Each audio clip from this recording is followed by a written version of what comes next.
Honestly, whether you hate Star Wars Episode 1 or you love Star Wars Episode 1, we all can agree it's better than 7, 8, and 9. Now, Episode 1, it's a lot of controversy, especially back in the day. Pre 7, 8, and 9, it was the most hated Star Wars episode. And you'd be correct, it was. Star Wars Episode 1, however, was a crucial episode. Well, it wasn't the best one. There were aspects of Star Wars Episode 1 that I personally did enjoy. Now, you could call that a bias, because I did grow up with the prequels. I'm going to be transparent. Episode 1, 2, and 3 was what I grew up to, what I went to go to the movies to. It was my 4, 5, and 6 as a child. That didn't mean that I didn't watch 4, 5, and 6 thousands of times. That doesn't mean that I don't think 4, 5, and 6 are absolute masterpieces. It just means that I have, I think, a little bit more respect for Episode 1 and then subsequently 2 and 3. But the one thing that I always come back to is that Episode 1 is a necessary episode. Now, that doesn't mean that there aren't aspects of Episode 1 that I utterly hate. Whether it's Jar Jar Binks or some of the nonsensical, not needed aspects of the movie. But there's one thing, and actually a couple more, that always makes me remember that, hey, it's not my favorite episode, but it's still a very, very, very crucial episode. Number one of those things is who it introduces and the backstory it gives us. Now, no matter what the property is, Star Wars, Lord of the Rings, Game of Thrones, you need to have world building and backstory. And that's really the purpose of Episode 1. Episode 1 introduces us to a young Anakin Skywalker, a young Obi-Wan Kenobi, the mentor of Obi-Wan Kenobi, Qui-Gon Jinn. We get introduced to a young pre-Chancellor, Sheev Palpatine, a Padme Amidala, a R2-D2, and a C-3PO just created. Now, that's the thing about Episode 1. It introduces everyone we love, or we will grow to love. Now, that always flustered me, or always made me wonder, or I couldn't put my tongue exactly on it, but it made me think, I guess, at night. For an episode that gets so much backlash, do the people who give it backlash actually enjoy some of the aspects of it? And as I pondered and wondered, I realized, yeah, they do. Because I happen to be one of them. I don't think Episode 1 is that good. It's not. I'm right there with the vast majority of people. So many aspects of it are just not good. But there's so many little aspects of it that I love. And those little aspects I love are the very reasons that Episode 1 is still a superior product to Episode 7, 8, and 9. Now, Episode 1, to me, represents an episode that builds up the story of Star Wars. It brings in those people that I need to know a little bit more backstory about. I learn more about young Anakin Skywalker. I learn his motivations for why he eventually goes to free his mother in Episode 2. Why he hates slavery so much in Star Wars The Clone Wars, in a specific arc having to do with slavers. We start to see the motivations that build in him that we see in 2 and 3 that lead to his eventual turn to the dark side of the Force. In addition, we learn more about Obi-Wan Kenobi, his mentor, why maybe he wasn't actually prepared to fully take on the role of being a Jedi Master to Anakin Skywalker. Why maybe if Darth Maul doesn't kill Qui-Gon Jinn, Anakin Skywalker maybe never becomes Darth Vader because he has a capable teacher in Qui-Gon. Someone who is very adept in understanding that emotions do apply to the role of being Jedi. Someone who is not a Jedi Council member, but a Jedi Master. And if you read more about Qui-Gon's backstory in the books and other properties, you learn more and more how much of a deep and interesting character he is. In addition, Episode 1 introduces Sheev Palpatine at the very end and a little bit in the middle. We get to see his rise to power, Queen Amidala indicting the no confidence vote against Chancellor Valorum. With that, we get to see Palpatine's rise. We get to see his manipulations, his tactical masterclass, his, at the very end, telling Anakin, we're going to have to watch you. His first light to Anakin. Now, obviously, there's a disturbance in the Force. They don't know exactly what happens. If you know a little bit of the backstory of how Anakin's created, yada, yada, yada. But really, his first introduction to Anakin Skywalker is in Episode 1. In addition to introducing to many of the characters we go to love and deeply understand and fall in love with, and we get that backstory to them, Episode 1 introduces some powerful locations. Naboo, Tatooine, Coruscant. Now, obviously, if we're talking about these movies in actual release date, we've been to Tatooine. Episode 4. It's where Luke Skywalker grows up. But when we're talking about these in chronological order, we're talking about the chronological order of the Star Wars universe. This is our first experience to Tatooine. It builds up Tatooine. It builds up Tatooine pre the Empire. It builds up why we see all this turmoil on Tatooine. It builds up why we see all this turmoil across the universe. It's the start. That's the point of Episode 1. The start to everything. The start of our journey. And I think with that, it additional brings in the world building. It brings in the idea of the Galactic Republic. Obviously, we hear about them. The Jedi. We hear about them. We even see them a little bit in 4, 5, and 6. But Episode 1 is our first introduction to the Jedi we hear about. The clone, not necessarily the Clone Wars we hear about, but the Grand Republic.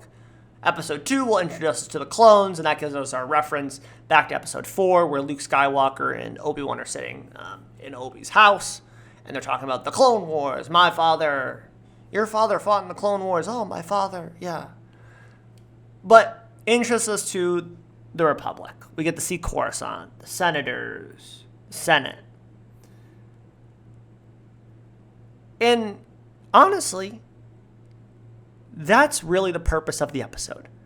And when I started to grasp with the idea that, it's not that good of an episode, but when I take it at the value that, 1, it had to exist, and 2, I take it as just how I take a lot of other Star Wars medium, that being books, games, comics, as supporting information to the rest of Star Wars. It's actually a pretty good property. Still, the worst of the 6 movies. 7, 8, and 9, not counting in there. That's why I said 6. It's a good piece of content. But that doesn't mean that it's not content without flaw. That doesn't mean any of the prequels are not content without flaw. 4, 5, and 6 certainly are not without flaw either. Something we'll discuss at a later date. But the point I'm trying to make is that, yes, we all have our biases. People grew up with the prequels. People grew up with the originals. People didn't grow up with either. Or they didn't come to Star Wars until after. But Star Wars Episode 1, The Phantom Menace, has a purpose. And that purpose is to world build and develop characters.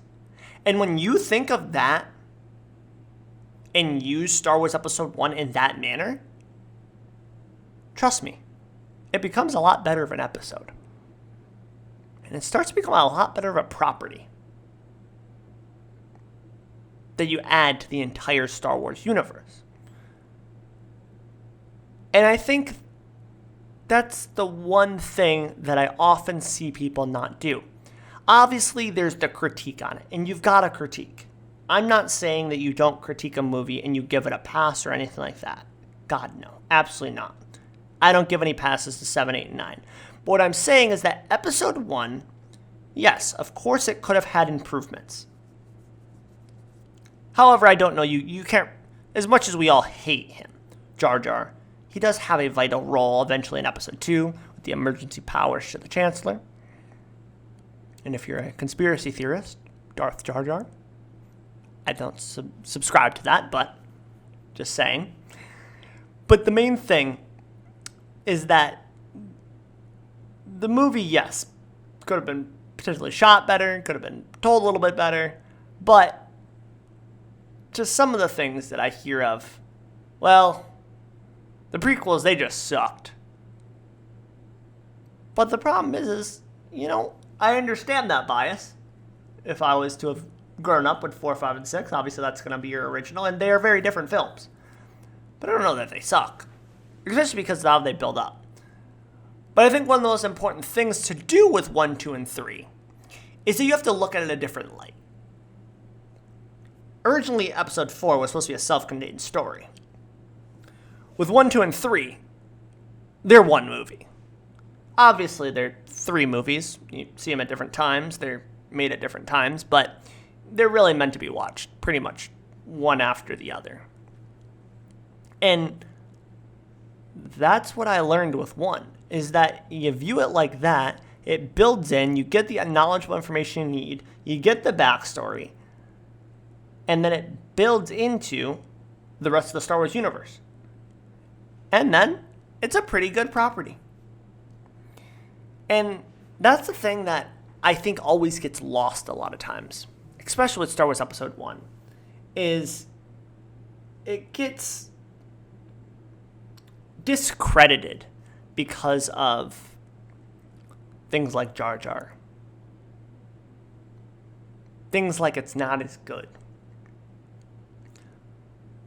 Which I have to agree that Jar Jar is not the greatest character.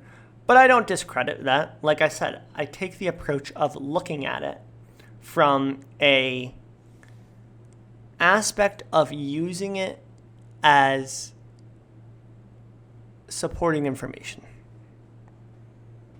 Just like you would with the comics, some of the books. And it really does become a better property. Certainly a better property than Episode 8. That's for another day, though. But that's the point I just wanted to make. Episode 1 has its purpose. And when you look at it in the vein of it being supporting information, it really becomes a pretty good property. Now, what I challenge you to do is pop on Star Wars Episode 1, right? Watch it, but think of it in this vein. Sit there. Starts off, you learn a little bit about Qui-Gon, a little bit about Okay? Obi-Wan. I'm getting my filler information, okay? He's Qui-Gon's apprentice. Okay. A little headstrong. Okay. We're learning. Blah, blah, blah, blah. Getting there. We see Anakin. Anakin's, a little emotional. Oh, are you an angel? Yada, yada. Pod racing. Oh, win. Overcome. Okay. Oh, he's a slave. Don't forget that. His mom's a slave. Oh, he wins his freedom, but his mom has to stay. See, all that stuff.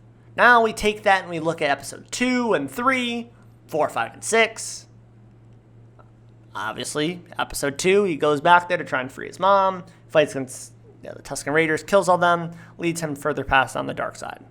See? Supporting information. Makes the film a little bit better. Now, you've probably done that in some vein, in some light, but really the main point to make is that just because the film is not as good, I don't think that means that it shouldn't exist. Yes, it could have been improved.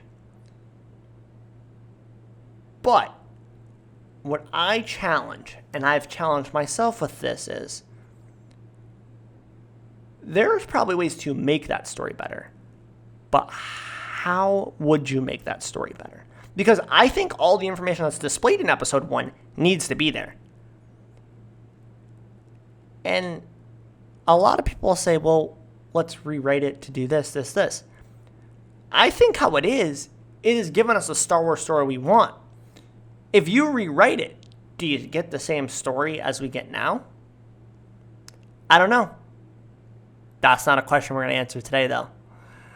So I hope you enjoyed this quick little talk and discussion about episode 1. Next up, we're going to talk about episode 2. We're going to talk about how that is also a really good episode. But it's not just it's not a good episode because it's filler information. It's an actually good movie as well. But I hope you enjoyed this. Let me know your thoughts. Let me know what you think of episode 1. Is it your least favorite Star Wars movie? Is it your most favorite Star Wars movie? God, I hope not. But I'd like to know what you think of Star Wars episode 1. Have a good day.